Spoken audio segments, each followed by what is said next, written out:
bienvenue dans le podcast Ohana Triathlon. Je suis Hermano et je serai votre hôte sur ce podcast.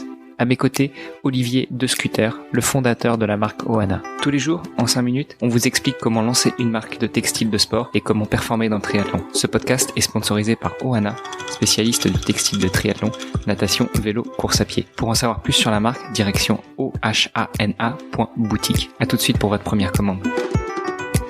Jeudi 10 décembre. Bonjour Olivier, comment vas-tu aujourd'hui ? Salut Hermano, ça va très bien. Après avoir parlé lundi des différents paliers sur le crowdfunding pour le lancement de la marque Ohana, on a abordé sur le reste de la semaine beaucoup plus la partie vélo de la marque Ohana et notamment nous avons parlé hier du partenariat que Ohana a signé avec la Race Across Belgium. J'aimerais qu'on revienne un petit peu sur cette Race Across Belgium, mais déjà peut-être de façon un peu plus large. Qu'est-ce que c'est que cette course et qu'est-ce que l'ultracyclisme ? Il y a pas de définition universelle.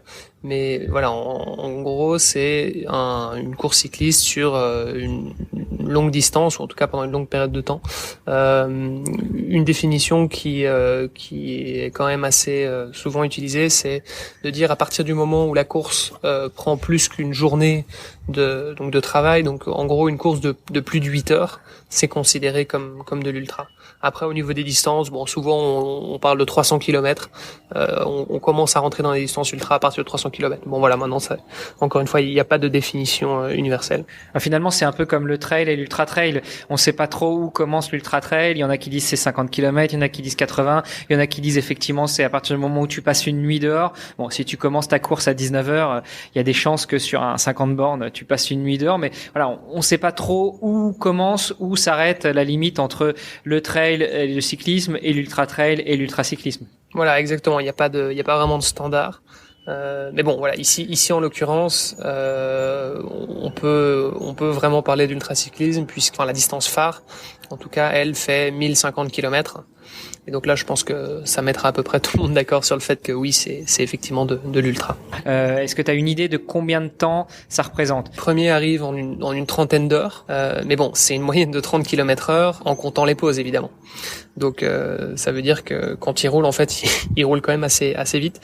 Ça, en général, c'est plutôt pour ceux qui roulent avec assistance. Par contre, quand on roule sans assistance, là du coup, on est plus sur du 20-25 km/h. Après, ça dépend un petit peu en fonction de chacun. 1000 divisé par 20, tu es à peu près à 50 heures. Donc faut compter 2 bonnes journées, jour et nuit, à pédaler pour clôturer ça. Tu nous as parlé d'ultracyclisme avec assistance et sans assistance, sachant que dans le trail, l'ultra trail, c'est clairement sans assistance. Par contre, sur l'ultracyclisme, on a effectivement cette différence, soit avec, soit sans assistance. Tu peux nous en dire un petit peu plus sur ces deux notions ? Ces deux disciplines qui sont en fait très différentes. Avec assistance, le cycliste roule systématiquement dans les phares de la voiture. Donc c'est-à-dire qu'il y a une voiture qui le suit pendant toute la course, avec plusieurs conducteurs et parfois véritablement une équipe qui est inclus aussi dedans. Donc ça peut être avec un kiné, ça peut être avec un coach, ou voire même avec des proches. Donc voilà, évidemment c'est assez contraignant, mais c'est ce qui permet de battre des records. Donc c'est vrai que souvent on va retrouver les recordman des 24 heures ou ce genre de cyclistes là.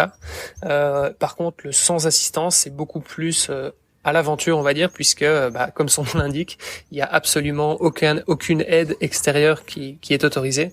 Et donc, dans ce cas-là, le cycliste est seul pendant toute sa course, bien sûr, et doit trouver lui-même sa nourriture, où se loger éventuellement s'il veut se loger. Donc voilà, c'est un petit peu plus à l'arrache, on va dire. Allez, je crois que je vais pouvoir rajouter une petite complexité, puisque dans le sans assistance, qu'il y a encore 2 variantes. Il y a la variante où on suit une trace GPS qui est définie par l'organisation et une où là on va avoir un point de départ, un point d'arrivée, des checkpoints, mais finalement entre chaque checkpoint on choisit un petit peu le parcours que l'on veut. C'est quelque chose qu'on retrouve beaucoup sur les Biking Man notamment ou sur la TCR.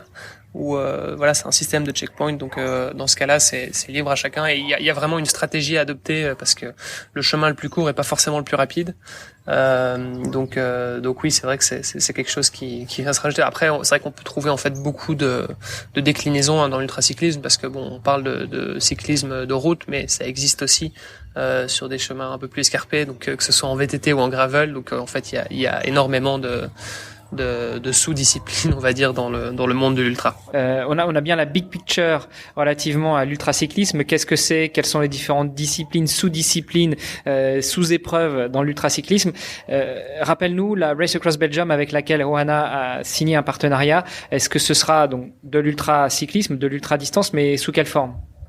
Oui, alors donc il y a plusieurs options. Donc il y a deux distances, on va dire, pour s'initier au monde de l'ultra, qui sont de 300 km et de 600 km. Et puis après il y a la distance phare sur laquelle la majorité des participants se sont inscrits. Et ici on parle de 1050 km, donc comme je disais. Donc il y a trois options. Donc c'est soit avec assistance, soit sans assistance en solo ou sans assistance en duo. D'accord, donc finalement dans une seule et même course qui va traverser la Belgique, eh bien on aura les différentes disciplines ou les différentes possibilités. Exactement. C'est un tout premier, c'est le premier événement d'ultracyclisme qui se passe. Alors il y a des événements qui partent de Bruxelles et qui vont jusqu'à Nice ou des choses comme ça, mais c'est vrai que je pense que c'est le premier événement, en tout cas à ma connaissance, qui reste en Belgique. Et donc ça permet effectivement d'amener un public assez large finalement. Donc il y en aura un petit peu pour tous les goûts. On invite tous nos auditeurs à aller faire un petit tour sur le site de la Race Across Belgium et puis évidemment à aller checker les belles tenues qui ont été préparées par Ohana. Oui, tout à fait, sur le site du coup, enfin la boutique en ligne de l'événement. Donc c'est raceacrossbelgium.com. Et puis je te donne rendez-vous demain pour aborder un nouveau sujet de ce podcast Ohana. Ok, super, écoute, avec grand plaisir. Salut Romano. À demain.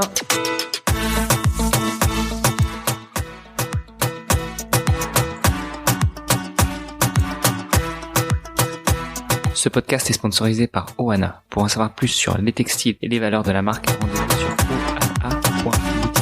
ohana.boutique. A tout de suite pour votre première commande.